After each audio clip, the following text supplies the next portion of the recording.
இவர் ஜூலை 27 இங்கிலாந்து மண்ணில் வந்து உலகைட்டு மறைந்தார்.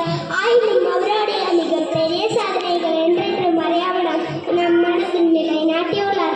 இவர் இந்தியாவின் ஏவுகணை மனிதர் ஆவார். இந்தியாவில் 14வது குடியரசுத் தலைவராகவும் அறிவியலாகவும் மிகப்பெரிய எழுத்தாளராகவும் வாழ்ந்து வந்தார். எதிர்கால இந்தியா நம்பி இதே நேரத்தில் ஒரு கனவு காணுங்கள். அந்த கனவை நினைவாக்காணுங்கள். பாடுபடுவோம். இந்த பாக்கியத்தை நமது மனதின் பெயர் எழுதுவோம். பிறப்பு ஒரு சம்பவமாக இருக்கலாம், ஆனால் இறப்பு ஒரு சரித்திரம்.